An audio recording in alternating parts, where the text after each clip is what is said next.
చాలా స్ట్రైట్గా అడుగుతున్నా.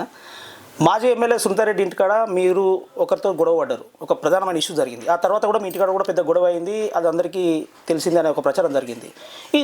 దీని వెనుక అసలు ఉన్న కారణాలు ఏంటి? దీనికి మీరేమంటారు? మీరు ఎట్లా స్పందిస్తారు? మమ్మల్ని రాజీనామా చేయమని మాకేమైందంటే మాకు ఇబ్బంది పెట్టారు వాస్తవానికి. అది యాక్చువల్లీ ఏంటంటే ఆ తర్వాత కూడా కొద్దిగా మీ గ్రాఫ్ కొద్దిగా పొలిటికల్ గ్రాఫ్కు బాగా ఇబ్బంది అయినట్టుంది.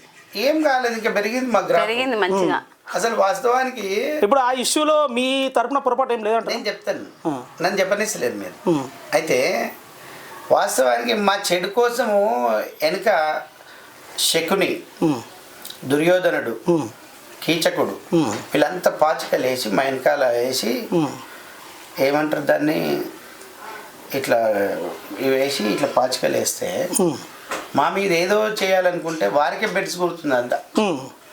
మాకు అది ఎట్లయిపోయిందంటే మా అదృష్టం కొద్దిగా మీలాంటి రిపోర్టర్ అక్కడ ఉండడము, అది ఈ భగవంతుని లీల అనుకోవాలనో ఏమనుకోవాలనో, అది కావాలని నా మీద చేసుకోవడానికి రావడము, ఇవన్నీ కూడా మాకు మంచి జరిగింది, వాళ్ళకే మైనస్ అయింది.